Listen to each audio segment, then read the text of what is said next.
Sama sih, it's different.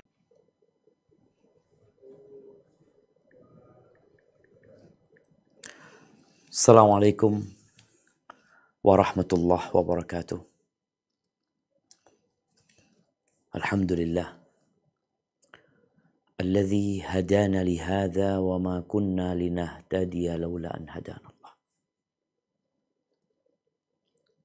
Segala puji bagi Allah Jalla Jalaluh yang telah memberikan taufiknya kepada kita. Hidayah petunjuk dan hidayah taufik untuk meniti jalan kebenaran, untuk hidup di atas agama Islam yang Allah tidak menerima agama kecuali Islam. Kalau bukan karena karunia Allah, maka kita tidak akan termasuk dari orang-orang yang mendapatkan hidayah. Semoga Allah menetapkan kita di atas agamanya dan mematikan kita di atas la ilaha illallah. Allahumma salli wa sallim wa zid wa barik wa an'im ala abdika wa rasulika sayyidina wa maulana Muhammadin wa ala alihi wa ashabihi ajma'in. Ya Allah, semoga salawat dan salam, berkah dan nikmat senantiasa Engkau curahkan untuk hamba kekasih-Mu, untuk baginda Nabi kita Muhammad alaihi salatu wassalam, untuk keluarga beliau, untuk istri-istri beliau, untuk putra-putri beliau, dan untuk seluruh sahabat Nabi. Semoga Allah meridai kita bersama mereka. Amma ba'd. Hari ini kita akan berbincang tentang sesuatu yang indah. Bagaimana kita dapat hidup berdampingan dengan Rasulullah Sallallahu Alaihi Wasallam di dalam surga. Beliau berada di atas Firdaus. Beliau alaihi salatu wassalam sejatinya rindu ingin melihat kita. Pernah suatu hari Nabi alaihi salatu wassalam berada di Baqi bersama para sahabatnya. Kemudian beliau berkata, "Wadidtu anna ra'ayna ikhwanana." Aku ingin kita ini udah melihat saudara-saudara kita. Kemudian para sahabat heran dengan apa yang diucapkan Nabi alaihi salatu wassalam. Lalu mereka bertanya, "Awalasna ikhwanaka ya Rasulullah?" Ya Rasulullah, bukankah kami ini saudara-saudaramu? Maka Nabi alaihi salatu wassalam mengatakan, "Antum ashabi." Kalian adalah sahabat-sahabatku. Ikhwanuna alladzina lam ya'tu ba'd. Adapun yang masuk kategori saudara-saudara kita adalah orang-orang yang belum datang. Ahibati fillah. Mereka yang hidup bersama Nabi alaihi salatu wassalam, mereka sejatinya khawatir tidak lagi berjumpa dengan Nabi alaihi salatu wassalam. Kita setiap hari mengatakan, "Asyhadu an la ilaha illallah, asyhadu anna Muhammadar Rasulullah." Dikumandangkan di masjid-masjid, dibaca tatkala kita bertasyahud. Dan kita juga mengatakan, "Assalamu alayka ayyuhan nabiyyu wa rahmatullahi wa barakatuh." Aisyah radhiyallahu taala anha meriwayatkan sebuah hadis. Dia berkata, Ja'a rajulun ila Nabi sallallahu alaihi wasallam faqala. Pernah datang seorang laki-laki kepada Nabi alaihi salatu wassalam. Lalu dia berkata, Ya Rasulullah, innaka la ahabbu ilayya min nafsi. Sesungguhnya engkau lebih aku cintai daripada diriku sendiri. Wa ahabbu ilayya min ahli. Engkau lebih aku cintai daripada keluargaku. Wa ahabbu ilayya min waladi. Dan engkau lebih aku cintai daripada anakku. Wa inni la akunu fil bait fa'adhkuruk. Aku tuh terkadang berada di rumahku. Kemudian aku mengingatmu. Fama asbir hatta atiyaka fa'andur ilaik. Aku gak sabar, gak tahan aku. Ketika aku ingat engkau, aku gak tahan. Aku langsung beranjak dari rumahku, mendatangimu demi untuk melihat kepada dirimu. Wa idza dzakartu mauti wa mautak. Apabila aku mengingat kematianku dan kematianmu. Araftu annaka idza dakhaltal jannah rufi'ta ma'an nabiyyin. Aku tahu kalau engkau masuk surga, engkau akan diangkat ke derajat yang tinggi bersama para nabi. Wa in dakhaltu jannah khasyitu alla ara.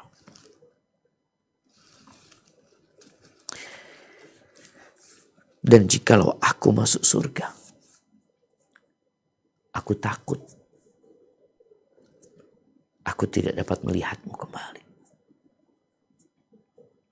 Subhanallah.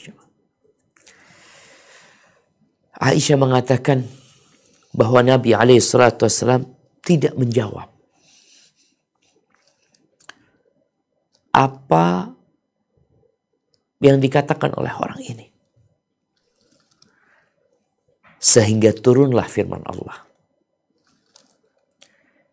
di surat An-Nisa ayat 69-70.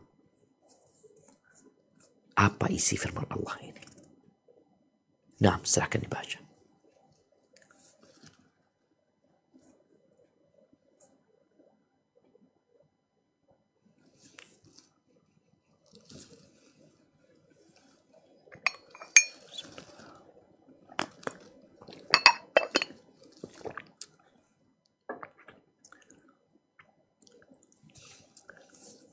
Nah, tafadhal. Ana belum dengar suara ya.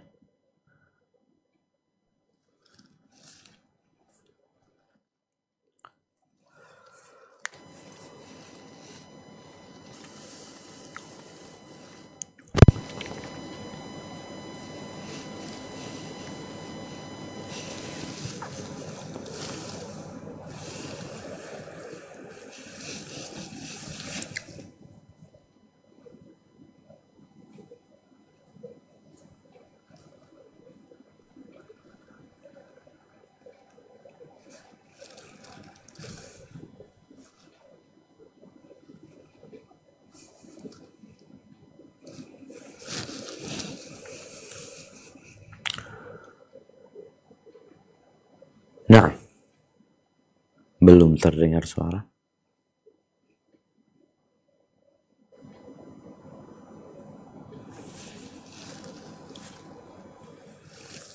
Atau Ana yang akan membacakan? Masih connect nggak? Halo, Assalamualaikum Ustaz. Tadinya putus Ustaz. Baru sekarang nih, connect lagi Ustaz. Baik. Tafadhali dibaca surat An-Nisa ayat 69-70.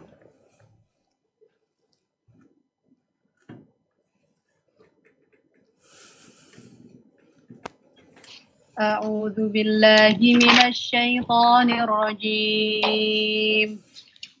ومن يطع الله والرسول فأولئك مع الذين أنعم الله عليهم من النبيين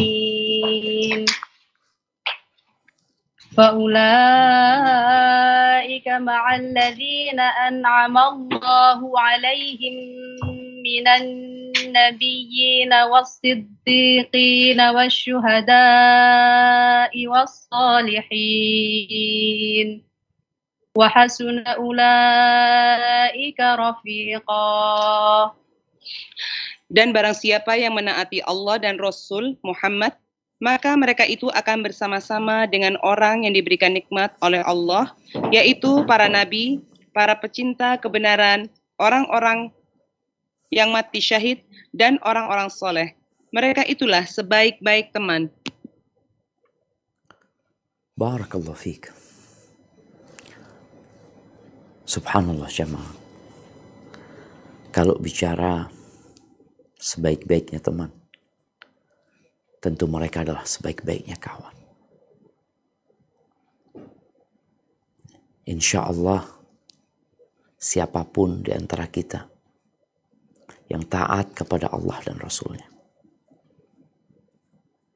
tidak melanggar aturan-aturan Allah, dia akan bersama para nabi,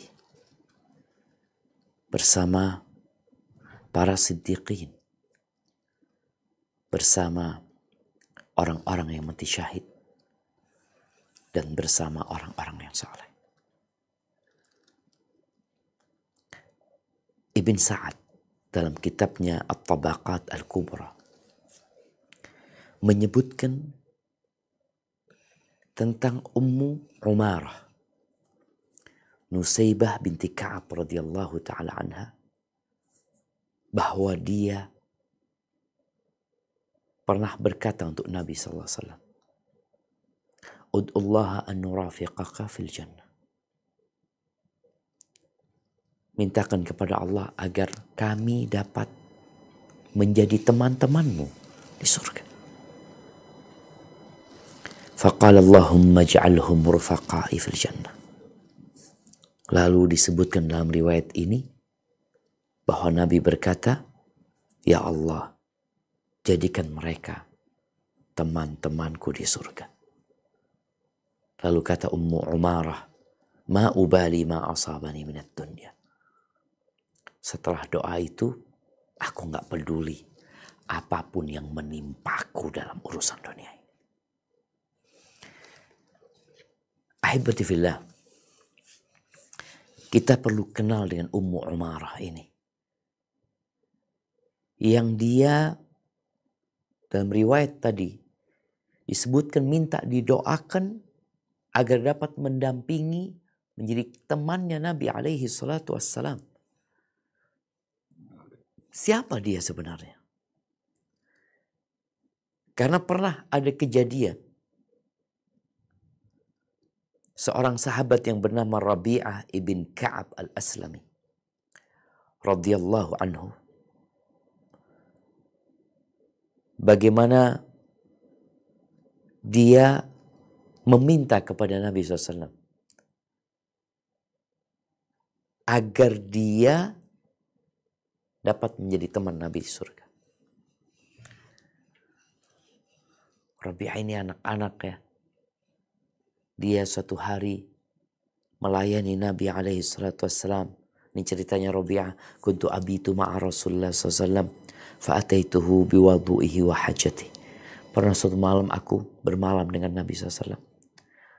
Lalu beliau bangun, aku bawakan air wudhunya, keperluan beliau alaihi salatu wassalam. Kemudian beliau bertanya kepada aku, Sal, mintalah engkau. Engkau minta apa? Kata Rabi'ah, As'aluka murafaqataka fil jannah. Aku meminta kepadamu agar aku bisa menjadi temanmu di surga. Apa kata Nabi SAW? Awa ghaira dhalik. Yang lainnya. Qultu huwa dhak. Nggak ada ya Rasulullah, itu yang aku minta.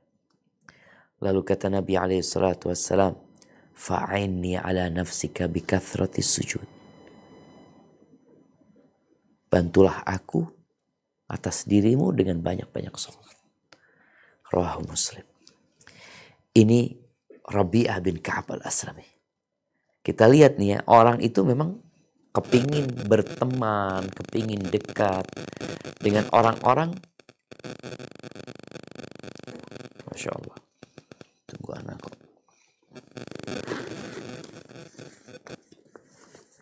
Kepingin dekat sama orang-orang yang dia cintai. Makanya kenapa kalau kita ngelihat public figure, artis-artis ya, pemain bola atau apapun ketika datang itu banyak yang mendekat. Karena bahkan ingin hidup bersama dia. Ingin duduk bersama dia, ingin makan sama dia. Kita pernah nggak berdoa minta sama Allah supaya kita bisa berdekatan dengan Nabi SAW? Ya tentunya doa ini nggak dibikin-bikin. Doa ini muncul dari cinta. Bagaimana di riwayat Ibn Sa'ad tadi, walaupun memang riwayat ini diperselisihkan oleh sebagian ulama, tapi riwayat Sirah Nabawiyah, Yusta'nas bihiyah. Karena memang kita bentar lagi akan melihat perjuangan Ummu Umarah. Siapa perempuan ini yang minta agar dia dapat mendampingi Nabi SAW di surga? Nama perempuan ini adalah Nusaybah bintu Ka'ab bin Amr bin Auf bin Mabdhul. Ini disebutkan oleh Al-Imam Al-Zahabi rahimahullahu ta'ala dalam kitabnya Siyar A'lamin Nubala. Lalu kata Imam Zahabi tentang Ummu Umarah, Al-Fadilah, Al-Mujahidah. Dia adalah perempuan yang mulia. Seorang wanita pejuang. Dia wanita pejuang, punya anak-anak pejuang, punya suami juga pejuang. Jadi dia dari keluarga yang penuh dengan perjuangan. Karena akhuha Abdullah bin Ka'ab al-Mazini minal Badriyin. Saudaranya yang namanya Abdullah bin Ka'ab termasuk dari yang ikut perang Badar. Dan saudaranya yang namanya Abdullah bin Ka'ab ini minal Bakkain. Termasuk orang-orang yang menangis. Kenapa menangis? Jadi ada 7 sahabat yang ketika perang Tabuk, mereka ini gak punya kendaraan. Ingin ikut berjihad. Lalu Nabi SAW menolak mereka. Mereka pulang menangis. Ummu Umarah ini jamaah termasuk satu dari 2 wanita yang menghadiri Bai'atul Aqabah. Jadi sebelum hijrahnya Nabi SAW, dia udah bai'at sama Nabi SAW. Dia berangkat dari Madinah menuju ke Mekah ketika musim haji bersama 70 laki-laki pada waktu itu. Dia bersama suaminya. Setelah selesai Nabi SAW membaiat para laki-laki, suaminya Ummu Umarah mengatakan, "Ya Rasulullah, ini ada 2 perempuan yang ikut bersama kami. Dia ingin membaiatmu." Kata Nabi SAW, "Qad baya'tukuma." Aku sudah baiat kalian. Sesuai dengan yang aku baiat para laki-laki. Nabi tidak menyalami mereka. Ibnu Hajar menyebutkan dalam kitabnya Al-Isabah, Nabi SAW mengatakan, "Inni la usafihun nisa." Aku tidak berjabatan tangan dengan perempuan. Itu Nabi SAW. Sekarang maka kita lihat orang-orang kadang kala ya mengaku sebagai orang yang berilmu, orang bertakwa kepada Allah. Tapi dia masih berjabatan dengan wanita-wanita. Nabi tidak. Padahal yang disalaman ini seorang wanita yang salehah. Tapi beliau mengatakan, "Inilah usafihun nisa." Ahibati fillah, kata Imam Zahabi tentang Ummu Umarah ini, yang dia didoakan agar menjadi teman-teman Nabi SAW di surga, yang tentunya ini memerlukan perjuangan. Ummu Umarah ini hadir ketika perang Uhud, hadir ketika Hudaybiyah, hadir ketika perang Hunain, dan setelah meninggalnya Rasul SAW, dia hadir ketika perang Yamamah melawan Musailamah al-Kadzdzab di masa pemerintahan Abu Bakar Siddiq radhiyallahu taala anhu. Wa fa'alat al-afa'il, dan dia telah berbuat banyak dalam perjuangan dia. Ada hadis-hadis yang diriwayatkan dari Ummu Umarah, wa quti'at yaduha fil jihad, dan tangannya terpotong dalam peperangan. Ummu Umarah ini. Ahibati fillah, Ummu Umarah pernah datang kepada Nabi sallallahu alaihi wasallam, ya. Dia berkata, "Ya Rasulullah, ma ara kulla syai'in illa lirrijal." Aku melihat semuanya kok buat kaum laki-laki gitu loh. Semuanya dalam Al-Quran seakan-akan semuanya buat kaum laki-laki. Ma ara nisa yudhkarna fi syai'. Aku nggak ngelihat perempuan-perempuan disebutin gitu loh. Akhirnya turun firman Allah di surat Al-Ahzab ayat 35. Apa kata Allah Azza wa Jalla? Nah,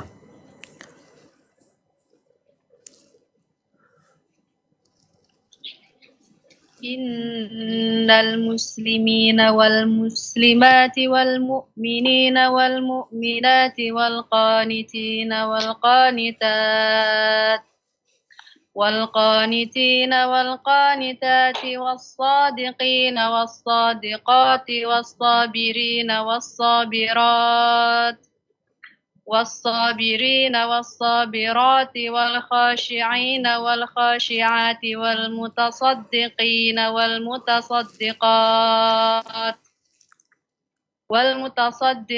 والمتصدقات والصائمين والصائمات والحافظين فروجهم والحافظات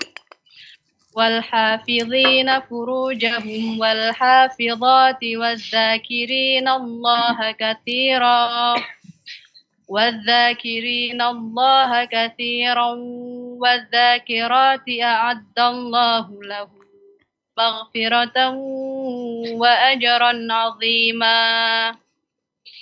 Sungguh laki-laki dan perempuan muslim, laki-laki dan perempuan mukmin, laki-laki dan perempuan yang tetap dalam ketaatannya, laki-laki dan perempuan yang benar, laki-laki dan perempuan yang sabar, laki-laki dan perempuan yang khusyuk, laki-laki dan perempuan yang bersedekah, laki-laki dan perempuan yang berpuasa, laki-laki dan perempuan yang memelihara kehormatannya, laki-laki dan perempuan yang banyak menyebut nama Allah, Allah telah menyediakan untuk mereka ampunan dan pahala yang besar. Subhanallah jemaah. Jadi Ummu Umarah yang minta untuk menjadi teman Nabi SAW di surga, dia bukan sosok wanita yang gak mau beramal. Cuma dia heran kok ngelihat semuanya seakan-akan untuk kaum laki-laki gitu. Padahal sejatinya enggak, ketika Allah mengatakan barang siapa yang beriman kepada Allah dan Rasulnya, itu masuk laki-laki dan wanita di dalam. Bahkan di dalam Al-Quran Al-Karim ada surat khusus, surat An-Nisa. Maka dengan turunnya surat Al-Ahzab ayat 35 ini jelas bahwasanya laki-laki dan wanita mereka sama dalam kewajiban beribadah kepada Allah dan dalam pahala yang akan diberikan kepada mereka. Bukan hanya untuk kaum laki-laki. Walaupun ada hukum-hukum yang khusus buat kaum laki-laki umpamanya. Seperti sholat Jumat, sholat berjamaah, berjihad di jalan Allah. Itu khusus buat kaum laki-laki. Diwajibkan atas mereka. Adapun bagi wanita tidak. Maka disebutkan muslimin, muslimat, mu'minin, mu'minat, qanitin, qanitat, sadiqin, sadiqat, sabirin, sabirat, khashi'in, khashi'at, mutasaddiqin, mutasaddiqat, saimin, saimat, hafidhin furujahum wal hafidhat, dzakirin, dzakirat. Subhanallah. Mereka disediakan bagi mereka ampunan dari Allah dan pahala yang besar. Kembali kepada cerita Ummu Umarah radhiyallahu ta'ala anha. Ketika perang Uhud, dia hadir jemaah. Membawa air untuk diberikan kepada sahabat-sahabat yang mungkin kehausan. Dia juga membawa kain yang disobek-sobek ya, atau kain yang digunakan untuk membalut. Seperti mungkin sekarang ada perban ya. Dan subhanallah, di awal peperangan Allah memberikan kemenangan kepada umat Islam di perang Uhud itu. Tapi kondisi berubah. Tatkala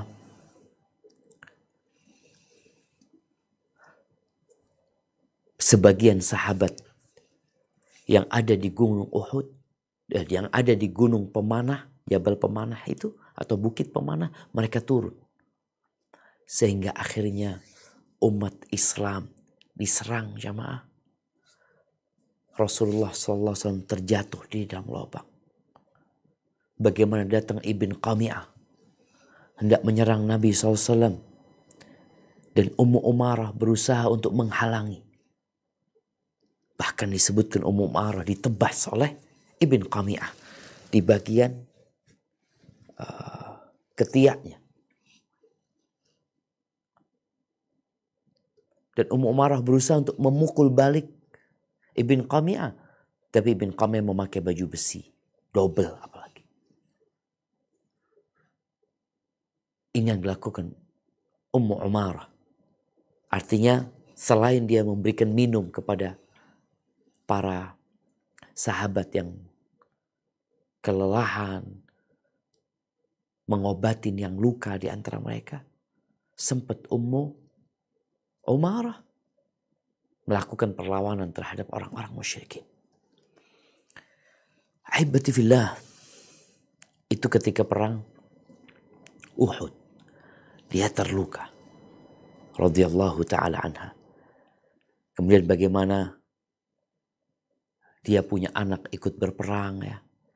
Dan doa yang tadi disebutkan, ya Allah jadikan mereka teman-temanku di surga ini riwayat ini kejadiannya ketika perang Uhud. Disebutkan oleh beberapa sejarawan dalam buku perjalanan hidup Nabi alaihi salatu wassalam. Jadi ketika perang Uhud dia hadir bersama suaminya, didampingi oleh suaminya Ghaziyah bin Amr dan bersama kedua putranya, dan dia mengalami banyak luka ketika perang Uhud itu. Ahibati fillah, dia punya anak yang namanya Abdullah bin Zaid dan Habib bin Zaid, yang nanti akan menyebabkan Ummu Umarah ikut ketika perang Yamamah. Rasul sallallahu alaihi wasallam mengirim Habib ibn Zaid, anaknya Ummu Umarah ini, untuk mengajak Musailamah al-Kadzab, Musailamah yang mengaku sebagai nabi, agar dia kembali kepada Allah Azza wa Jalla. Ketika dia datang menjumpai Musailamah al-Kadzab membawa surat Nabi alaihi salatu wassalam, ditanya sama Musailamah al-Kadzdzab. Habib ini. Atashhadu anna Muhammadan Rasulullah SAW. Apakah engkau bersaksi bahwasanya Muhammad adalah Rasulullah? Qala Habib, na'am. Kalau ditanya sama Musailamah al-Kadzdzab, atashhadu anni Rasulullah, apakah kau bersaksi bahwa aku adalah utusan Allah? Qala ana la asma, aku enggak dengar, kata dia. Kata Habib, aku enggak dengar. Diulangin lagi sama Musailamah al-Kadzdzab. Atashhadu anna Muhammadar Rasulullah, apakah kamu bersaksi bahwa Muhammad utusan Allah? Kata Habib, na'am. Tanya lagi. Atashhadu anni Rasulullah, apakah engkau bersaksi bahwa aku adalah utusan Allah? Ini kata Musailamah. Apa kata Habib? Ana la asma, aku enggak dengar. Aku tuli, aku enggak dengar. Berulang kali. Akhirnya marah Musailamah al-Kadzdzab.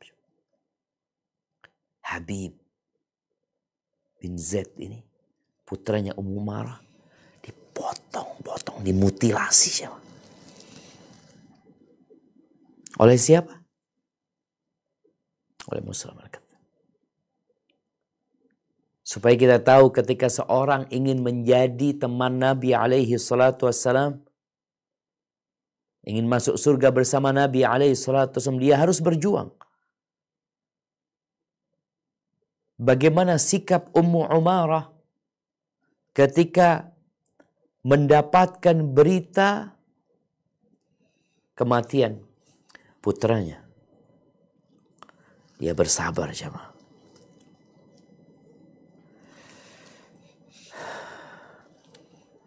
Anaknya satu yang namanya Abdullah bin Zaid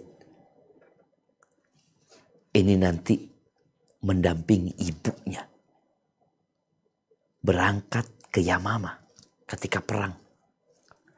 Subhanallah. Jemaah rahimakumullah. Ketika berangkat Ummu Umarah ke Yamamah, Ummu Umarah bercerita ya, bagaimana peristiwa perang apa? Perang Yamamah melawan Musailamah al-Kadzdzab ini, di mana para sahabat terdesak dan banyak yang terbunuh pada waktu itu. Simak ibn Harb kemudian dilemparkan menuju ke dalam benteng mereka. Lalu dia berperang di dalam dan berhasil membukakan pintu sehingga para sahabat masuk. Ummu Umarah ini mencari Musailamah al-Kadzdzab yang membunuh anaknya Habib. Dia cari. Ketika dia cari, kelihatan sama Musailamah al-Kadzdzab ini. Maka dia ketika mendekat ke sana, ada salah satu pengikut Musailamah al-Kadzdzab yang mengetahui hal itu. Maka dia mendatangi Ummu Umarah dan menebas tangan Ummu Umarah. Maka nggak bisa dia mendekati Musailamah al-Kadzdzab. Dapat beberapa waktu, beberapa saat kemudian, Ummu Umarah mendatangi Musailamah al-Kadzdzab dan didapati Musailamah sudah mati, sudah tewas. Kelihatan sama anaknya Abdullah. Siapa yang bunuh Musailamah al-Kadzdzab? Engkau. Kata anaknya, iya. Masya Allah. Mati Musailamah yang membunuh kakaknya.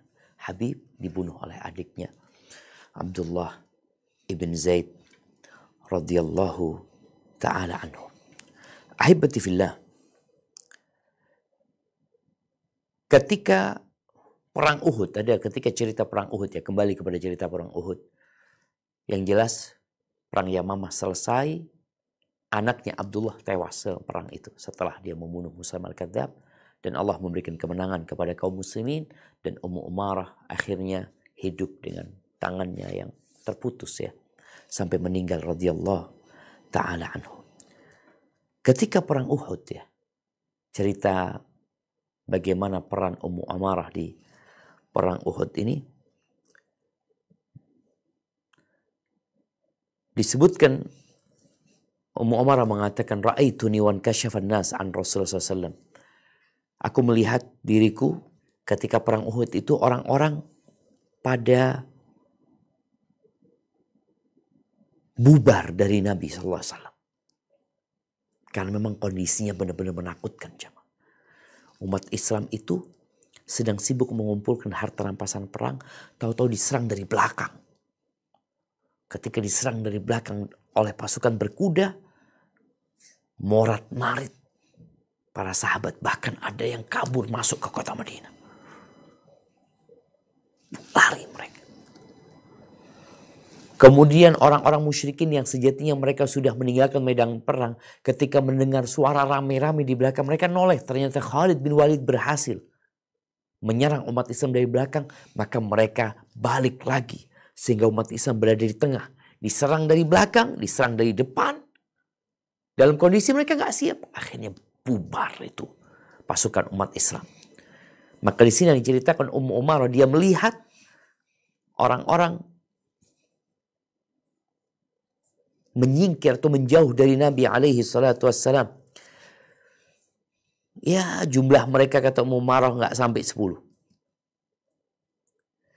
Aku bersama kedua putraku dan suamiku berada di depan Nabi SAW.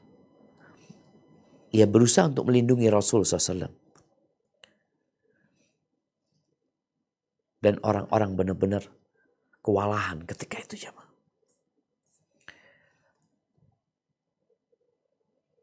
Kemudian Nabi melihatku, aku gak bawa tameng ya. Dan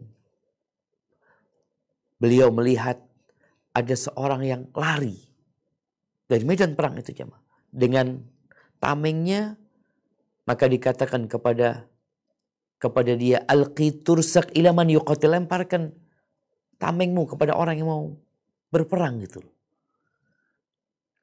Maka dilemparkan dan kata Ummu Umarah, aku ambil. Dari situ aku bisa melindungi Nabi alaihi salatu wassalam. Dan kata Ummu Umarah, yang membuat kita kocar-kacir itu adalah pasukan berkudanya Khalid bin Walid. Kalau mereka jalan kaki mungkin ya kita tahulah pasukan berkuda dengan pejalan kaki gak sama gitu ya. Kemudian ada seorang yang naik kuda. Ini ceritanya tadi Ibn Qami'ah ya. Dia memukulku. Kemudian aku bisa melindungi diriku dari pukulan dia. Lalu dia berpaling. Aku akhirnya berhasil memukul kaki kudanya. Dan kudanya kesakitan, lalu orang itu terpelanting dari kudanya. Di situ disebutkan dalam riwayat ini bahwasanya Nabi SAW memanggil putranya Ummu Umarah. Karena ngelihat nih perempuan gitu loh. Aslinya Ummu Umarah itu asalnya bukan mau berperang. Tadi asalnya hanya sekedar bawa air untuk ngobatin orang-orang yang terluka. Tapi karena kondisi yang menyebabkan Ummu Umarah akhirnya harus berjuang juga dia. Ketika dilihat seperti itu oleh Nabi SAW, maka Nabi mengatakan, Yabna Ummi Umarah, wahai putranya Ummi Umarah, ummak, ibumu. Lalu kemudian datang putraku membantu menolongku ketika itu. Akhirnya berhasil bersama Nabi SAW menuju ke lereng gunung. Abdullah bin Zaid yang terbunuh nantinya di perang Harrah ini, di perang itu juga dia terluka. Dan dia terluka dengan darah yang mengucur keras. Kita tahu perang pada waktu itu pakai pedang, ya, pakai tombak. Lalu Nabi SAW mengatakan kepada Abdullah, I'sib jurhak, engkau balut lukamu. Maka kemudian datang ibuku, nih ceritanya Ummu Umarah tadi yang dan membawa balutan ya, kain-kain tadi di pinggangnya, kemudian dia gunakan untuk mengikat lukaku. Dan Nabi SAW berhasil berdiri. Faqala inhat bunayya fadharibil qaum. Kemudian Nabi mengatakan, wahai anakku, ayo engkau bangun. Engkau hadapin musuh. Beliau mengatakan, siapa yang bisa seperti perjuangan Ummu Umarah. Lalu datang orang yang memukul, melukai putrinya Ummu Umarah. Di riwayat ini disebutkan Nabi mengatakan, hadza dharibu ibnika, ini yang mukul anakmu tadi. Qalat fa'ataridu lahu.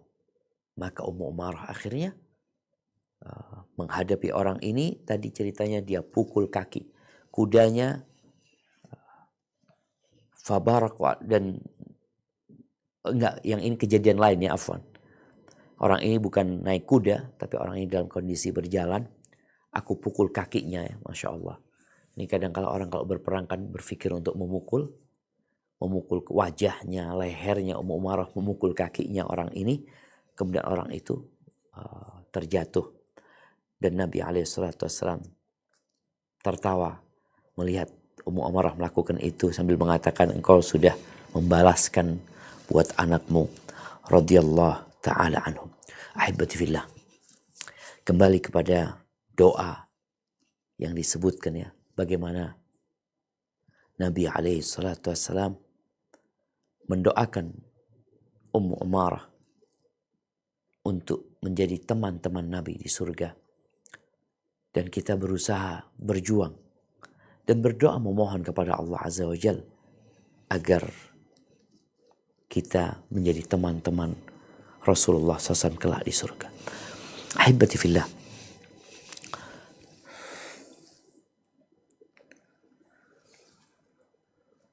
Ar-rajul ma'aman ahab. Awil mar'u ma'aman ahab. Orang itu bersama orang yang dia cintai. Ummu Umarah melakukan semua perjuangan tadi yang kita dengar. Beberapa potongan darinya. Karena dia cinta sama Rasulullah SAW. Maka sekarang bagaimana kita menumbuhkan cinta kepada Nabi SAW? Yang pertama tentunya dengan banyak bersalawat kepada Nabi SAW. Karena salawat itu tanda cinta dan menumbuhkan cinta. Yang kedua dengan membaca perjalanan hidup Nabi SAW. Bagaimana Ummu Umarah berjuang seperti dia melihat langsung Nabi SAW.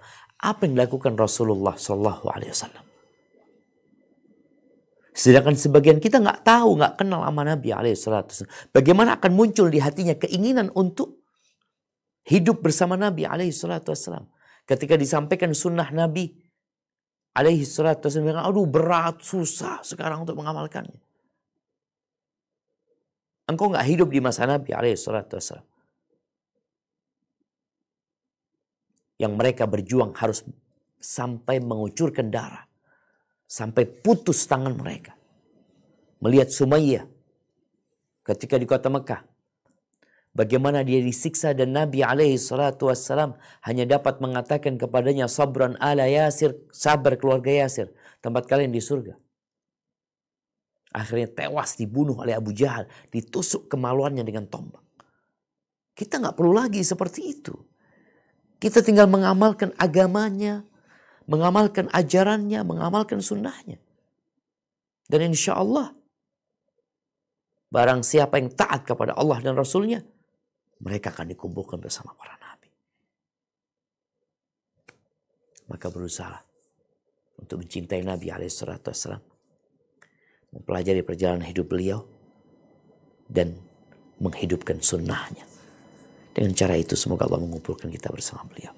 Hadza wallahu a'lam bissawab. Itu mungkin yang dapat kita kaji pada pagi ini yang berkaitan dengan doa yang diberikan untuk Ummu Umarah dan keluarganya dan bagaimana perjuangan beliau. Hadza wallahu a'lam bissawab. Mungkin kita masuk ke sesi tanya jawab. Nah, Anda kembalikan ke teman-teman di sana. Tafadhal.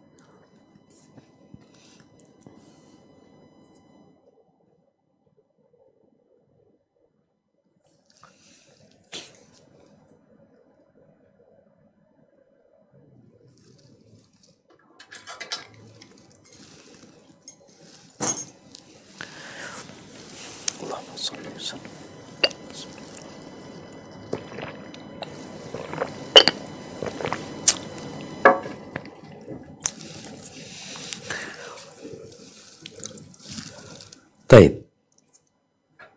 Belum tersambungkan? Tahu. Naam, tafadhali. Barakallahu fikum Ustadz. Wa fik wa barak. Naam. Pertanyaannya apa ya Ustadz ya? Kalau nggak ada yang mau ditanya, nggak usah dipaksain. Assalamualaikum warahmatullahi wabarakatuh. Ya. Waalaikumsalam warahmatullahi wabarakatuh. Dari mana ini? Dari KL Ustaz. Siap. Nah, Mau bertanya Ustaz, yang Ummu Umaroh bertanya kepada Rasulullah bahwa Al-Quran itu seperti ditujukan kepada laki-laki saja. Kalau surat An-Nisa itu bukan seluruhnya tentang perempuan Ustaz ya?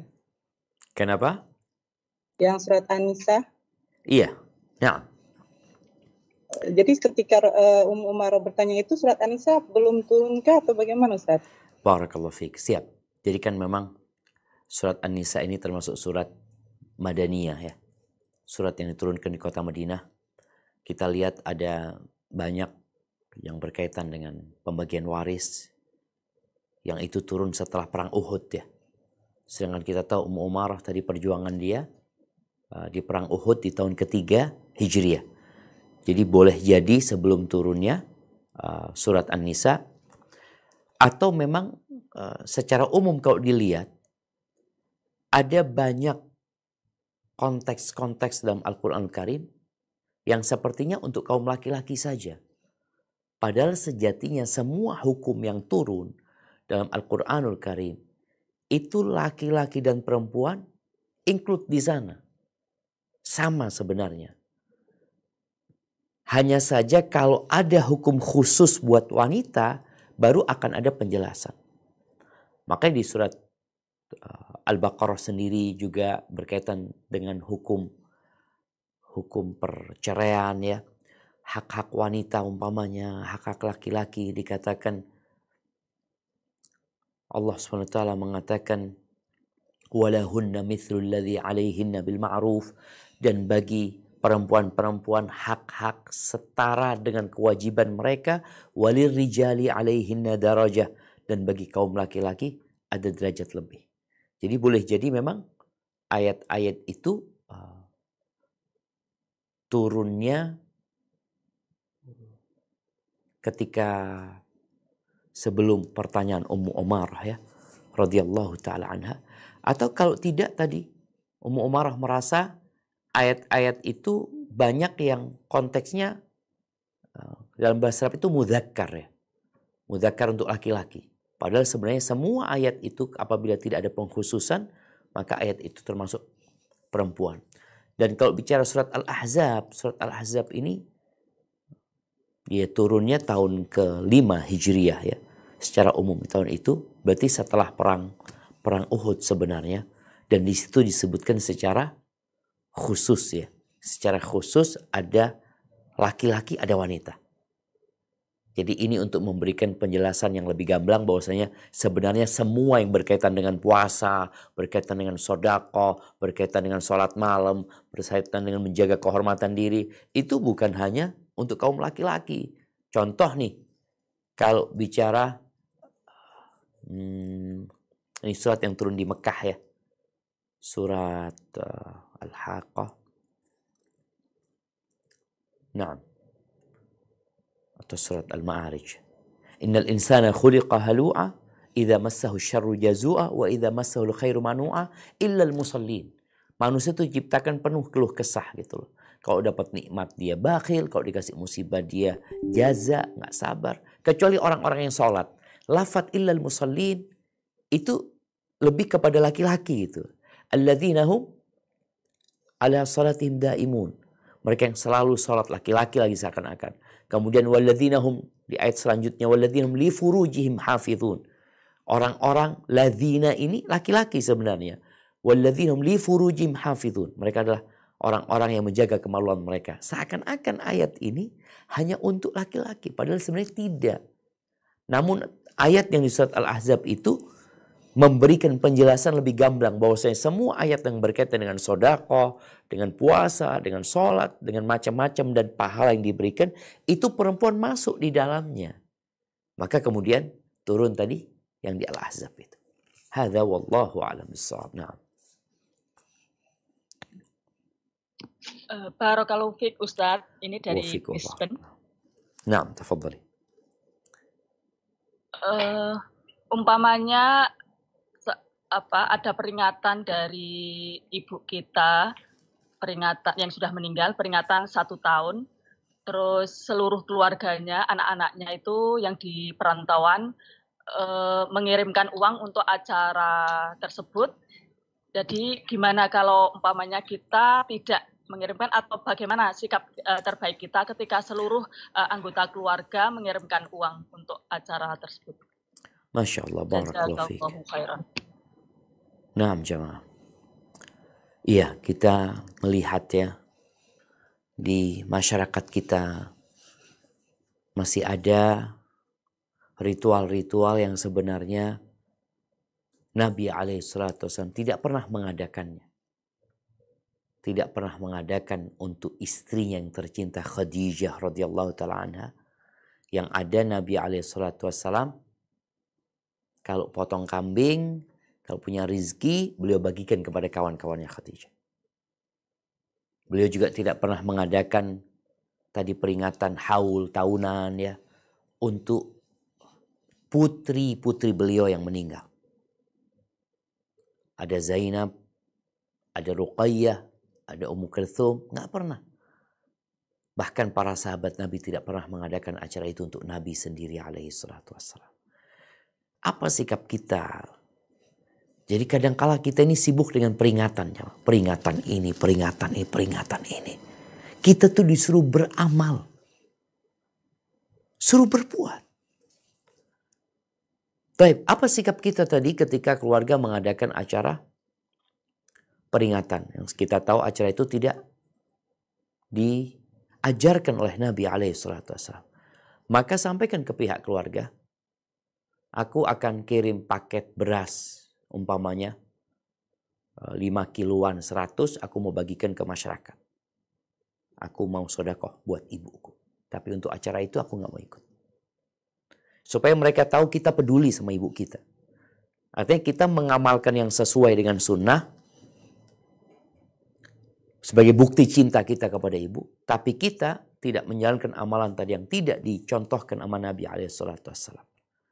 Jadi tetap, dan pemberiannya nggak harus mengikuti acara tersebut. Sampaikan kepada mereka, aku pokoknya punya rezeki tiap bulan atau setahun 2 kali, setahun 3 kali. Yang aku lakukan, aku akan kirimkan kepada keluarga yang ada di Indonesia, yang di tempat tinggal ibu, kirimkan ke sana, minta mereka untuk membagikannya. Supaya mereka tahu bahwa ini loh yang dianjurkan. Tapi kadangkala kita akan diklaim macam-macam, tapi intinya tetap sampaikan kepada keluarga, engkau kirim paket sembako untuk masyarakat, diniatkan sedekah buat ibu, tapi kalau ritual acara itu aku nggak ikut, minta maaf. Mungkin seperti itu. Hadza wallahu a'lam bishawab.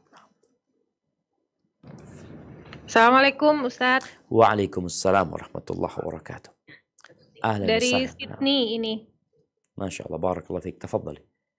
Iya, ini ada yang pernah dengar hadis Ustadz, tapi nggak tahu pastinya gitu. Intinya tentang kalau kita berkumpul bersama teman, tapi di dalam perkumpulannya tidak menyebut atau tidak membahas nama Allah, itu nanti akan dimintakan pertanggungjawaban di yaumil akhir. Perkumpulannya sia-sia gitu Ustadz. Apakah ini benar? Karena kita di sini ada perkumpulan rutin silaturahmi Ustadz, tapi memang nggak ada ceramah, nggak ada ngaji ya. Ya kumpul aja gitu Ustadz, makan-makan. Itu gimana ya Ustadz? Jazakallah khair. Barakallahu fiik. Nah, insyaallah hadisnya sahih ya. Jadi perkumpulan yang tidak ada nama Allah disebutkan di sana. Jadi perkumpulan yang sia-sia memang.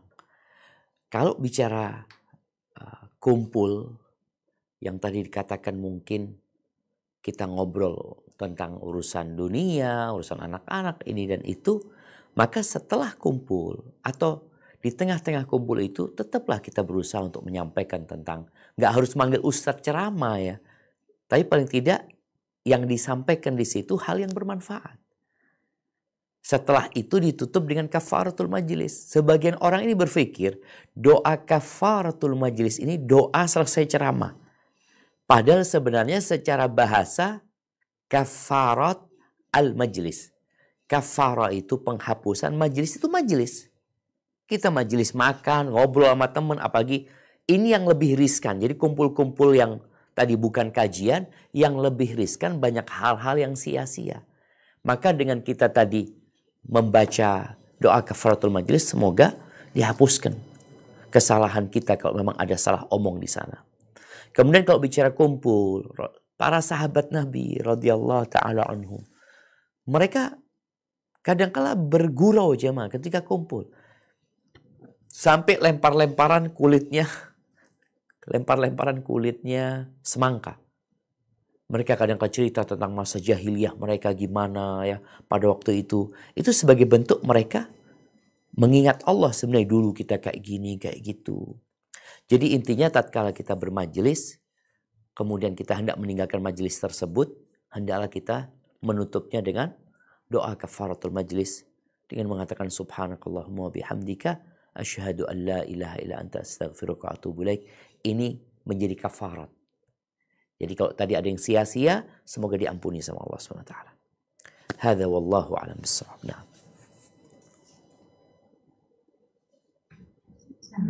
Assalamualaikum Ustaz. Waalaikumsalam warahmatullahi wabarakatuh. Apakah sunnah mencium kening pipi kanan dan pipi kiri istri sebelum berangkat kerja, Ustaz? Jazakallah. Masya Allah, barakallah fiik. Ahibati fillah. Kalau bicara sunnah, ada nggak tahu ya. Tapi Nabi SAW pernah berangkat sholat. Beliau mencium Aisyah kemudian berangkat sholat. Ini hadis dijadikan dalil oleh sebagian ulama tentang tidak batalnya wudhu menyentuh istri. Karena Nabi SAW mencium istrinya, kemudian beliau sholat gitu loh, nggak wudhu lagi. Maka kalau dikatakan apakah sunnah mencium istri sebelum berangkat kerja, sepertinya tidak. Tapi kembali kepada tradisi dan budaya sebenarnya. Jadi istri-istri ini bagaimana dia mengantarkan suaminya sebagai bentuk khidmat dia kepada suami sampai ke pintu ya. Ana pernah ke Jepang ya, teman di Jepang tuh pernah cerita, Ustaz di sini perempuan-perempuan di sini punya tradisi yang ajib Ustaz kata dia. Jadi kalau suaminya berangkat kerja, waktu dia menikah, jadi orang Indonesia ini nikah dengan perempuan Jepang. Ketika anak berangkat kerja, itu istri anak ngantar sampai pagar Ustaz. Kemudian anak diliatin sama dia sampai menghilang dari pandangan dia, baru dia masuk ke rumah Ustaz. Jadi mungkin kembali kepada tradisi dan budaya, artinya budaya-budaya yang baik, yang tidak bertentangan dengan syariat, ya silahkan dilakukan. Apalagi ketika seorang suami melakukan itu, atau istri mengantar suaminya dalam rangka berkhidmat kepada suaminya, menyenangkan hati suaminya, menjaga rumah tangganya, insya Allah akan berpahala di situ. Tapi kalau tadi dikatakan apakah sunnah ya, wallahu a'lam bishawab. Dan Nabi SAW ketika beliau mau masuk rumah, itu beliau pakai siwak. Di sini beliau ketika mau berjumpa dengan istrinya berusaha untuk dengan aroma mulut yang nyaman gitu loh. Tidak seperti laki-laki yang kadang-kala nggak peduli dengan aroma mulutnya. Hadza wallahu a'lam bishawab. Assalamualaikum warahmatullahi wabarakatuh, Ustaz. Waalaikumsalam warahmatullahi wabarakatuh. Barakallahu fiik. Kami dari Canberra ada pertanyaan, apa hukumnya memutuskan silaturahim? Bagaimana sikap kita terhadap orang yang memutus tali silaturahim dengan kita? Jazakallah khairan. Ini kerabat ya? Teman dan kerabat Ustaz. Siap. Nah, ahibati fillah, ingin mengingatkan kembali bahwasanya ada hubungan yang namanya al-ukhuwah al-islamiyah. Al-ukhuwah al-islamiyah ini dengan setiap muslim. Jadi pertemuan kadangkala dengan alumni anak-anak SMA atau anak pesantren. Kadang-kadang kan bahasanya forum silaturahim ya. Padahal yang tepat mungkin forum ukhuwah Islamiyah. Karena silaturahim ini artinya berbuat baik kepada rahim, kepada kerabat. Yang ada hubungan kerabat. Di mana Rasulullah SAW beliau menyebutkan bahwasanya sedekah kepada muslim itu sedekah. Ini muslim nih, saudara kita muslim ini. Itu sedekah kepada miskin, orang muslim yang miskin, ya sudah, kita dapat pahala sedekah. Tapi ketika kita sedekah kepada muslim yang kerabat kita, maka kita akan dapat dua, pahala sedekah sama pahala silaturahim. Jadi mohon bahasa ini perlu digunakan dengan benar ya. Karena sebagian orang mengatakan, ana alhamdulillah banyak saudara, atau ana suka silaturahim Ustaz. Masya Allah dia punya kawan banyak, tapi ke tempat keluarganya nggak pernah dia. Jadi sebenarnya dia tadi banyak menjalin ukhuwah Islamiyah, tapi bersama silaturahim kadang-kala dia lupakan. Tapi kita kembali kepada pertanyaan, apa hukumnya memutuskan silaturahim? Rasulullah SAW menyebutkan, la yadkhulul jannah qati'. Nggak masuk surga orang yang memutuskan silaturahim. Ini ancaman yang dahsyat sekali jemaah. Tidak masuk surga orang yang memutuskan silaturahim. Artinya dia diancam neraka. Kemudian bagaimana rahim ini ketika Allah menciptakannya, dia bergantungan di arsy Allah Azza wa Jal. Dia mengatakan, hadza maqamul a'idzi bika minal qati'ah. Ini kedudukan orang yang berlindung kepadamu, jangan sampai dia diputuskan. Lalu Allah Azza wa Jal mengatakan, ama tardaina an asila man wasalaki wa aqta'a man qata'alki. Apa engkau enggak ridha? Aku akan menyambung yang menyambungmu dan memutuskan yang memutuskan. Terus apa sikap kita kepada orang yang memutuskan rahim? Yang pertama, cobalah kita cari tahu jamaah. Apa sebenarnya yang mendorong dia memutuskan silaturahim? Kadang-kala masalah harta, urusan dunia, kadang-kala urusan salah faham. Atau mungkin ada fitnah orang. Sehingga kita berusaha untuk menyambung rahim yang dia putuskan. Karena fadilah yang besar, keutamaan yang agung bagi yang menyambung silaturahim itu, kata Nabi SAW, laisal wasil bil mukafi. Yang namanya wasil, orang yang suka menyambung rahim, itu bukan yang bales-balesan. Bukan. Walakinnal wasil, yang dikatakan orang yang menyambung rahim, itu adalah walakinnal wasil man idza quti'at rahimuhu wasalaha. Adalah orang yang apabila rahimnya diputuskan, dia berusaha menyambungnya. Jadi tatkala ada orang yang memutuskan tadi, kita berusaha untuk menyambungnya. Bukan kita malah mengatakan, ya udah dosanya dia yang mutusin. Tapi benar, dia yang berdosa. Tapi kita kan ingin dapat fadilah. Bagaimana kita terus berusaha untuk menyambung rahim itu. Ketika datang seorang sahabat kepada Nabi SAW mengadukan tentang kerabat mereka. Tentang kerabat dia. Yang dia berkata, ya Rasulullah, innali rahiman. Uhsinu ilaihim wa yusi'una ilayya. Aku punya kerabat. Aku berbuat baik kepada mereka, mereka berbuat kepada aku. Asiluhum wa yaqta'unani. Aku nyambung, mereka putus. Apa kata Nabi SAW? La in kunta kama qulta. Kalau benar yang kau ucapkan, memang kejadiannya seperti itu, engkau akan mendapatkan perlindungan selalu dari Allah Azza wa Jal, dan engkau seakan-akan memberikan bara api kepada mereka. Jadi bagi sikap kita terhadap orang yang memutuskan silaturahim, bagaimana kita berusaha menyambungnya. Ustaz, dia yang mutusin, udah urusan dia. Apa yang dapat kita lakukan, itulah yang kita kerjain. Hadza wallahu a'lam bissawab.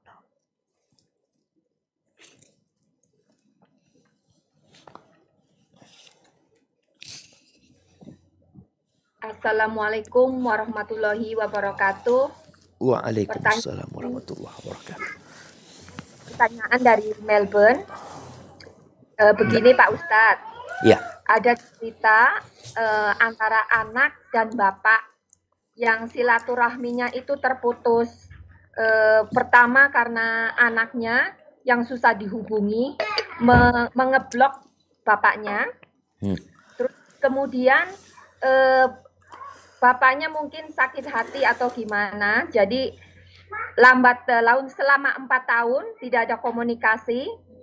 Terus mungkin dia merasa sakit hati, terus dia juga tidak mau mengakui anaknya. Mereka saling tidak mengakui antara anak dan bapak keduanya. Sampai orang tuanya itu meninggal dunia. Itu hukumnya bagaimana? Nah. Itu hukumnya bagaimana untuk keduanya Pak Ustadz? Belum meninggal. Ya, bapaknya belum meninggal Pak Ustadz, sorry. Bapaknya belum meninggal? Ya, belum. Tapi sudah 4 tahun mereka tidak ada saling komunikasi dan tidak saling mengakui akhirnya. Barakallahu fiik, subhanallah jemaah. Ya, bagaimana hukum untuk keduanya? Terima kasih. Assalamualaikum warahmatullahi wabarakatuh. Waalaikumsalam warahmatullahi wabarakatuh. Ahibati fillah. Kalau bicara hukum untuk keduanya, insya Allah jelas ya. Anak akan disebut anak yang durhaka. Karena dia memutuskan hubungan sama bapaknya, memblokir nomor bapaknya, bahkan dia tadi dikatakan gak mengakui itu bapaknya. Ini sebuah keburukan. Dan kita tahu di antara dosa-dosa yang akan disegerakan hukumannya di dunia adalah durhaka kepada orang tua. Memutuskan silaturahim. Ini berkaitan dengan anak. Yang berkaitan dengan bapaknya, maka orang tua harus sadar dengan kewajiban dia. Apa sebenarnya yang terjadi? Kalau dikatakan anak sampai memblokir, tidak mau menghubungin orang tuanya, tetap anaknya salah. Tapi orang tua harus sadar kenapa itu terjadi. Apakah memang ada kesalahan dari pihak ayah? Karena pernah di masa Umar bin Khattab radhiyallahu taala anhu, ketika datang seorang ayah mengadukan anaknya kepada Umar bin Khattab radhiyallahu taala anhu. Karena sikap anaknya yang buruk, dikatakan anaknya durhaka. Lalu sang anak dipanggil. Karena kelak akan ada persidangan di hari akhir. Dikatakan siapa yang benar, siapa yang salah. Nanti akan ada persidangan. Ketika dipanggil anaknya mengatakan, ya Amirul Mukminin, bapakku ini, dia itu durhaka, artinya dia mendoliminku. Dia tidak ngajarin aku. Ada orang tua yang tidak ngajarin anaknya agama. Tidak mendidik anaknya dengan benar. Yang ada anaknya dididik urusan dunia aja. Urusan agama nggak pernah. Dan dia tidak memilihkan ibu buat aku yang baik. Lihat nih. Sampai ibunya anaknya nyampaikan. Dia pilihkan aku ibu seorang budak. Gitu. Yang budak ini akhirnya harus sibuk dengan majikannya. Nggak bisa didik anaknya. Makanya kita lihat kadang-kadang ada perempuan-perempuan yang sebenarnya wanita bebas. Yang dia seharusnya bebas mengurusin anaknya, mengurusin keluarganya. Tapi dia membuat kontrak dengan pekerjaannya. Akhirnya anaknya berantakan. Ini. Nggak ngajarin anaknya dengan benar. Tidak memilihkan ibu yang baik. Kemudian ngasih nama aku aja nggak benar. Kasih nama Ju'al. Serangga. Yang suka bawa kotoran. Maka tolong Bapak sadar diri. Boleh jadi memang anaknya yang durhaka. Tapi tetap engkau orang tua. Engkau tahu apa masalahnya. Semoga dengan ketemu masalahnya bisa diperbaiki. Tapi tugas kita, apa yang dapat kita lakukan melihat dua orang yang tidak bertegur sapa. Subhanallah, di antara amal soleh itu adalah islahu dzatil bain. Allah mengatakan wa aslihu dzata bainikum. Perbaiki hubungan di antara kalian. Maka bagaimana kita melihat dua anak sama bapak yang seperti ini, apa yang dapat kita lakukan? Kita datang ke anaknya, kita datang ke bapaknya. Karena kalau bicara pertanyaan ini yang bertanya kan orang lain. Bukan bapak, bukan anak. Menunjukkan kedua orang itu mungkin gak peduli dengan urusan hukum. Karena yang ada dalam benak mereka sakit hati. Maka mereka berusaha untuk meluapkan emosi mereka dengan cara tadi tidak saling mengakui. Nah, tugas kita adalah memperbaiki antara keduanya. Apalagi ini bapak sama anak ya. Insya Allah kita akan dapat pahala yang besar. Tatkala kita berhasil, atau nggak usah bicara berhasil ya. Tatkala kita berupaya, berusaha untuk memperbaiki dua orang yang sejatinya mereka itu punya hubungan darah. Yang sejatinya ada cinta di diri bapak kepada anak yang nggak bisa dilupakan. Juga ada kecintaan anak kepada orang tuanya. Hanya saja mungkin ada dinding-dinding yang memagari yang perlu kita hancurkan agar mereka bisa berjumpa kembali. Hadza wallahu a'lam bissawab. Assalamualaikum Ustaz. Pertanyaan dari Brisbane. Waalaikumsalam warahmatullahi wabarakatuh. Naam, tafadhali. Mengenai tadi pemberian. Kebetulan besan saya ini semuanya orang putih ya. Nah itu kalau hari raya maupun hari Natal itu mereka pasti memberi. Nah yang pertanyaan saya, gak mungkin kan saya kembalikan Pak Ustadz. Jadi apa yang harus saya lakukan? Kemudian kita kedua, diberi sama orang-orang non-muslim, sama kerabat yang non-muslim dalam acara. non-muslim. Iya, acara Natal umpamanya gitu ya, atau akhir tahun. Siap. Dan kemudian mengenai kerabat tadi, yang satu darah Ustadz bilang tadi ya, kalau umpama kita berusaha sudah sekuat tenaga dan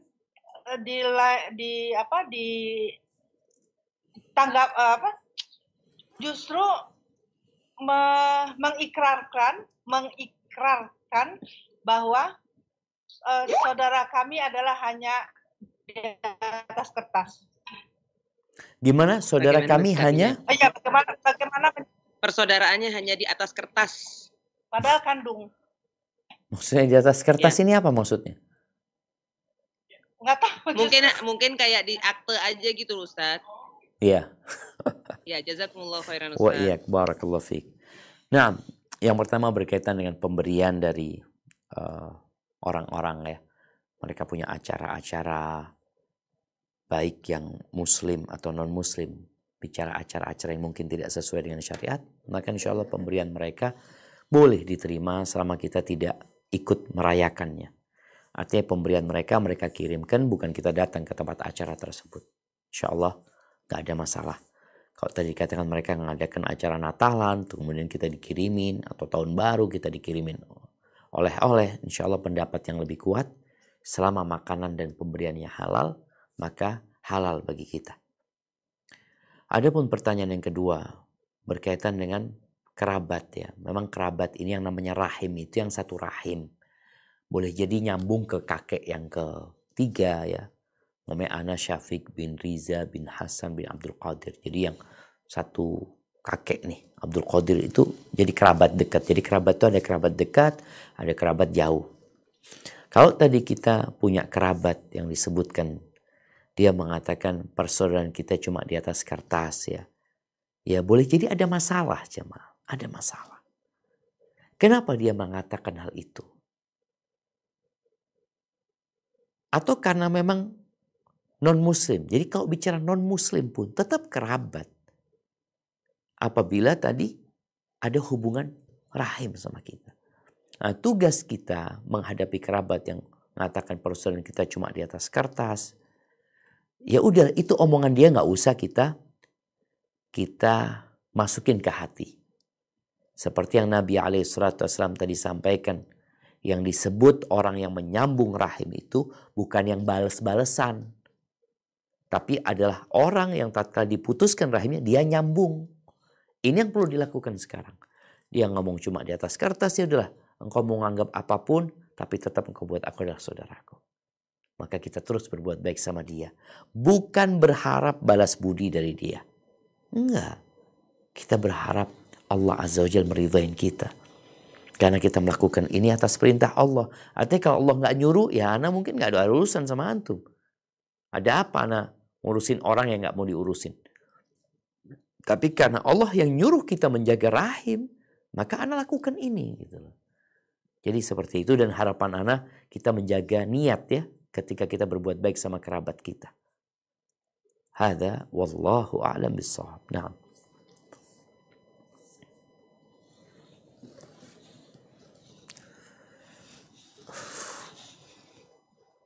Assalamualaikum warahmatullahi wabarakatuh, Ustaz.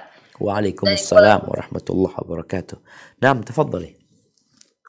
Apabila ada yang mau membeli rumah, tetapi mereka memasukkan ke KPR, bagaimana hukumnya buat kita sebagai penjual? Apakah boleh atau termasuk dalam perbuatan riba atau kemungkaran? Barakallahu fiik. Atau harus bagaimana mencari pembeli yang bisa membeli cash atau bagaimana, Ustaz? Jazakallahu khair. Masya Allah, barakallahu fiik. Iya jemaah, begini. Kalau kita lihat urusan riba ini, ada sebuah riwayat dhaif ya, yang menyebutkan kelak di akhir masa itu, orang yang tidak mau riba itu kena debunya riba. Dia nggak mau, tapi kena debunya riba. Dari merajalelanya riba.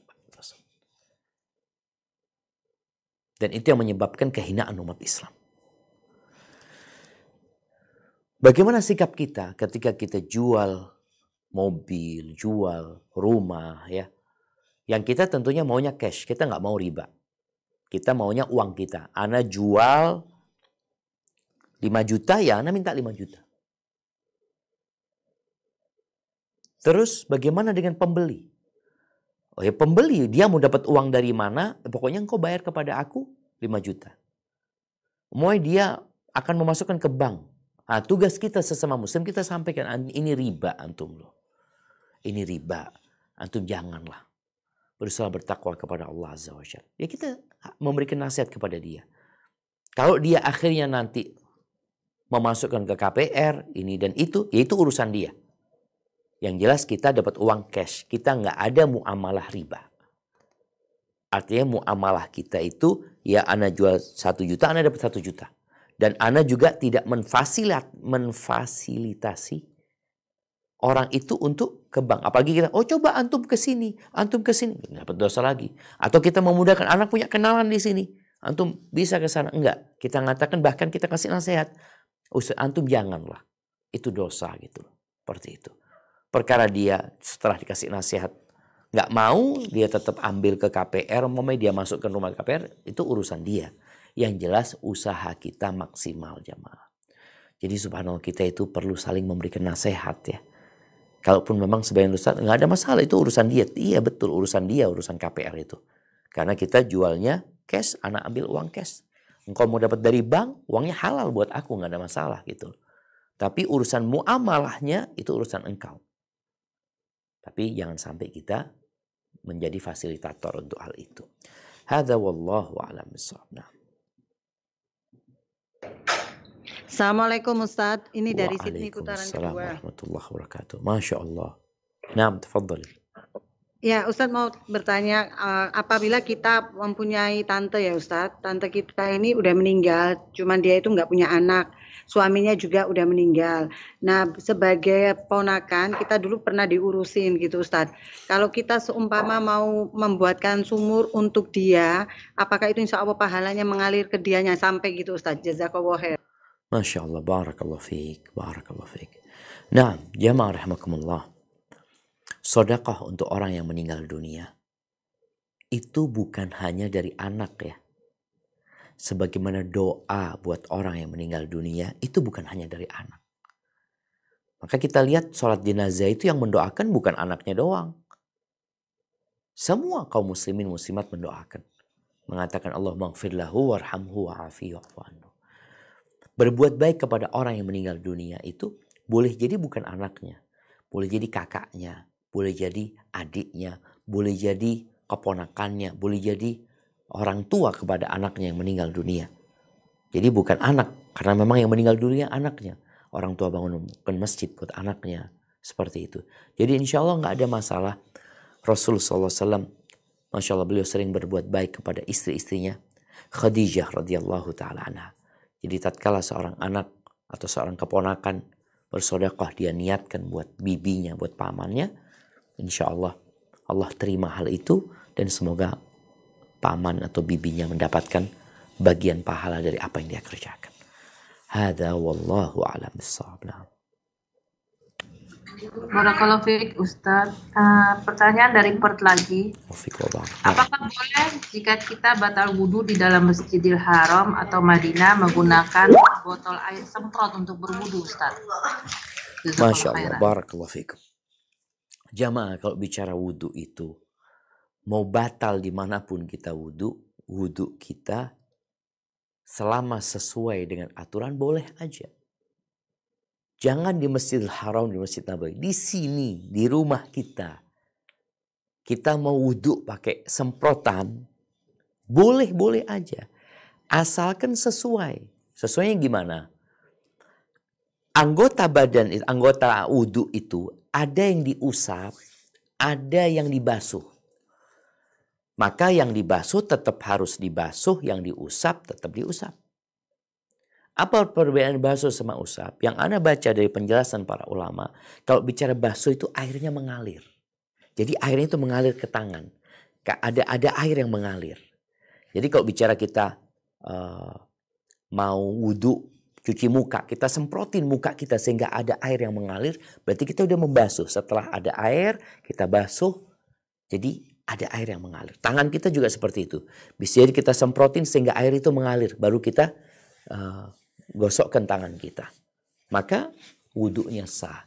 Jadi intinya wudhu itu mau di Masjidil Haram, mau di masjid sini, mau di kamar kita, dimanapun harus sesuai. Yang dicuci, yang dibasuh atau dicuci tetap dicuci, yang diusap diusap. Berarti sah. Tapi kalau yang seharusnya dicuci kita usap, umpamanya nih tangannya, dia semprot di tangannya lalu dia usapin. Gak ada yang mengalir di tangannya tersebut. Tapi kalau dia semprot tangannya, itu kan biasanya ada air yang mengalir. Baru dia gosok. Jadi mungkin seperti itu. Wallahu a'lam bishawab.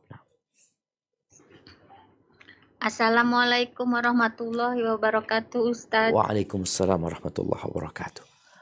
Iya, saya dari Canberra mau menanyakan apakah kita boleh menikahi sepupu?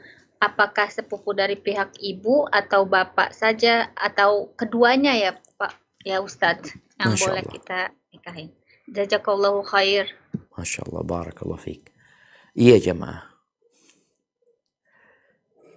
Di beberapa daerah di negeri kita ada yang berpandangan gak boleh menikahi sepupu karena dianggap saudara. Allah Azza wa Jal menyebutkan di surat An-Nisa insyaallah ayat 23. Mudah-mudahan Anda enggak salah ya. An-Nisa 23. Baik, iya. An-Nisa 23 ini disebutkan di sini yang tidak boleh dinikahi. Hurrimat alaikum ummahatukum, ibu kalian, putri kalian, saudari kalian, bibi kalian dari bapak, bibi kalian dari ibu ya. Kemudian anaknya saudara keponakan, wa banatul akhi, kemudian wa banatul ukhti, wa akhatul. Ini disebutkan di sini yang nggak boleh dinikahin. Jadi selain yang di sini berarti boleh dinikahin. Sepupu, kemisanan, itu tidak disebutkan. Bahkan kalau kita lihat bagaimana Fatimah itu menikahi siapa? Menikahi sepupu bapaknya. Jadi nggak ada masalah menikahi sepupu, yang tidak boleh itu menikahi keponakan. Walaupun kalau di masyarakat kadang-kala mereka menghindari hal itu, ya sudah. Tapi jangan sampai mengharamkan. Artinya kadang-kala mereka maunya udahlah jangan nikah sama sepupu lah. Bukan haram sebenarnya. Tapi supaya engkau punya saudara lebih banyak lagi. Dan di Arab itu banyak pernikahan antara sepupu. Dengan anaknya paman, anaknya bibi itu banyak. Dan nggak ada masalah. Karena memang secara syariat, tadi kita membaca, tidak dilarang, diperbolehkan. Barakallahu fiik.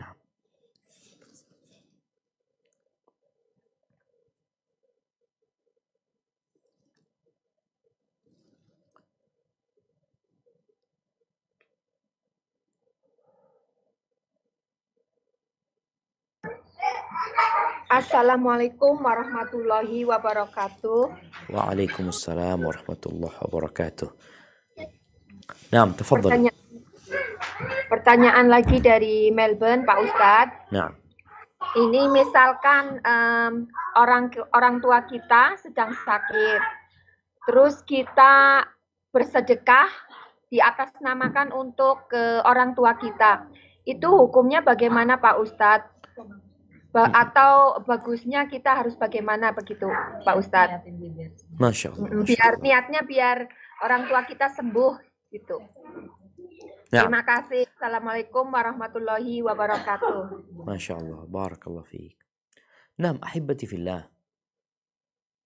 Tunggu, ini tadi orang tuanya udah meninggal? Belum, masih sakit kan? Iya. Ahibati fillah. Ada sebuah riwayat yang disahihkan oleh sebagian ulama. Bunyinya, dawu mardakum bisadaqah. Obati orang yang sakit di antara kalian dengan sedekah. Jadi kalau dikatakan tadi orang tuanya sakit, sang anak bersedekah. Jadi dia bukan niat buat ibunya, tapi niat memohon kepada Allah agar ibunya disembuhkan. Jadi bukan sedekah ibunya, tapi dia bersedekah dengan berharap ibunya disembuhkan. Ini. Atau kalau tadi orang tua dia mau sedekah buat ibunya, ya diniatkan dia sedekah buat ibunya. Bukan dia yang sedekah, sejatinya ibunya. Boleh jadi dia berikan kepada ibunya atau dia mewakili ibunya. Ketika meninggal dunia berarti dia sedekah buat ibunya. Jadi nggak ada masalah sebenarnya. Karena Sa'ad bin Ubadah radhiyallahu ta'ala anhu, dia pernah datang kepada Nabi SAW mengatakan, ya Rasulullah, ibuku meninggal dalam kondisi nggak sempat berwasiat gitu loh. Aku juga nggak ada di kota Madinah pada waktu itu. Apakah afayan fa'uha idza tasaddaqtu anha? Apakah manfaat buat ibuku kalau sedekah buat dia? Kata Nabi, "Na'am. Silakan kau sedekah buat dia." Cuma bicara sedekah demi sehat ya, tolong niatnya tetap ingin karunia Allah di akhirat. Ingin diselamatkan dari api neraka. Karena manfaat dunia itu otomatis akan didapatkan kalau kita niatnya akhirat. Tapi kalau niatnya dunia untuk sembuh aja, ya sudah kita cuma dapat itu. Karena kita nggak niat untuk mendapatkan pahala di akhirat. Jadi tetap niatnya untuk akhirat kita, untuk dibalas di sana, diselamatkan dari api neraka, dan maslahat manfaat dunia otomatis akan ikut. Barakallahu fiik. Kayaknya kita ke pertanyaan terakhir ini. Ustaz, Nah. dua Ustaz ya. Siap. Please. Nah. Oke. Silakan untuk yang di Sydney sama Pet ya. Ya, oke, Sydney. Ya, Assalamualaikum Ustaz Sydney. Waalaikumsalam warahmatullahi wabarakatuh. Tafadhali. Jadi kalau suami istri berantem Ustadz, pertanyaannya katanya benar 40 hari. Kalau istrinya marah Ustadz, marahan gitu, katanya 40 hari amalannya tidak diterima. Apakah betul Ustadz? Jazakallah khair. Barakallahu fiik ya. Kalau 40 hari Ana nggak tahu, tapi memang ketika suami marah sama istrinya, artinya istrinya durhaka sama suaminya, maka amalan istri nggak diangkat sampai dia minta maaf sama suaminya. Bukan selama 40 hari. Yang 40 hari itu, wallahualam mungkin nanti Ana akan lihat lagi ya, yang berkaitan dengan mendatangi paranormal ya. 40 hari seorang yang minum khamr ya. itu juga 40 hari. Adapun seorang istri yang durhaka sama suaminya, maka nggak akan diangkat amalannya sampai dia kembali, sampai dia bertobat gitu. Minta maaf sama suaminya. Hadza wallahu a'lam bissawab. Maaf Ustadz, ini Ya. mau menjelaskan yang tadi. Maksudnya suami istri ini salah paham, bukan si istri durhaka kepada suami. Iya, ya berarti tidak ada masalah. Maksudnya salah paham ini apa? Yang marah suami apa istri yang marah? Dua-duanya itu saling maksudnya ya berselisih lah gitu Ustadz. Jadi salah paham dua-duanya saling marah gitu Ustadz. Barakallahu fiik. Naam, ahibati fillah. Jadi kalau ini kan masalahnya bukan bicara mana yang durhaka. Kalau dalam hadis yang disebutkan tadi adalah orang yang durhaka ya, yang nggak nurut sama suami. Kalau ini kan marahan dia. Ketika marahan ini boleh jadi memang salah paham, boleh jadi yang salah suaminya, boleh jadi yang salah istrinya. Tapi ketika mereka tidak mau ketemu, maka tugas kita memperbaiki. Allah Azza wa Jalla mengatakan fa in khiftum shiqaqa bainihima fab'athu hakaman min ahlihi wa hakaman min ahliha. Kalau kalian takut dua orang ini bertikai, enggak ketemu, enggak nemu jalan keluar, maka harus ada mediator dari luar. Kalau yang berkaitan tadi amalan mereka enggak diangkat, wallahu alam, ana enggak tahu, tapi yang ada hadisnya itu budak yang kabur dari majikannya, istri yang durhaka sama suaminya ya, itu yang enggak diangkat amalannya. Tapi kalau yang seperti ini memang ada masalah. Siapa yang salah? Wallahu alam. Tinggal bagaimana kita memperbaiki di antara keduanya. Dan sebagai seorang istri, berusaha untuk mempertahankan rumah tangganya. Suami ini pemimpin. Kadanglah istri menganggap yang salah dia. Ya udah, engkau demi menjaga rumah tanggamu, yang lebih baik itu yang mulai dulu. Datang minta maaf. Karena yang tanya mungkin istrinya ya. Hadza wallahu a'lam bissawab. Baik. Assalamualaikum warahmatullahi wabarakatuh, Ustaz. Waalaikumsalam warahmatullahi wabarakatuh. Naam, tafadhali. Mau menanyakan mengenai hukum foto dan video apabila ada kumpulan ummahat di-upload di WA grup umat semua untuk menghindari di foto itu sulit. Terkadang dipaksa foto karena kita nggak tahu orang lain posting di medsosnya. Bagaimana Ustaz? Masya Allah, barakallahu fiik. Ya, ini termasuk bala ya yang yang sulit dihindarin. Bicara foto, kadangkala di bis, di jalanan, di mana-mana. Maka kalau bicara apa hukumnya, ya kita berusaha untuk menghindarinya. Apalagi kalau di situ ada wajah perempuan yang mungkin akan ditonton oleh orang-orang. Apalagi kalau masih pakai jilbab ya, tertutup, masih aman ya. Ketika dia masih menutup jilbabnya, karena memang sejatinya ya dia di mana-mana memang nggak pakai cadar umpamanya. Dia dilihat orang di jalanan ya memang nggak pakai cadar.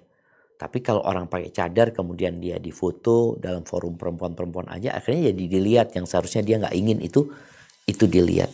Intinya kita berusaha untuk menghindar semaksimal mungkin. Tapi ada kondisi yang memang nggak bisa kita hindarin. Allah mengatakan fattaqullaha mastata'tum.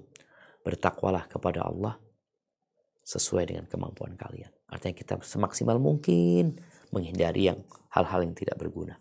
Hadza wallahu a'lam bissawab. Nah, itu kayaknya menjadi pertanyaan terakhir. Semoga Allah Azza wa Jalla membimbing kita untuk dapat meniti jalan Rasul SAW, dapat hidup bersama Nabi kelak di surga, dapat mencontoh wanita-wanita salehah seperti Ummu Umarah ya, bagaimana perjuangan dia, bagaimana dia nggak peduli lagi urusan dunia ini, yang penting dia mati husnul khatimah. Subhanakallahumma bihamdika asyhadu an la ilaha illa anta astaghfiruka wa atubu ilaik. Wassalamualaikum warahmatullahi wabarakatuh.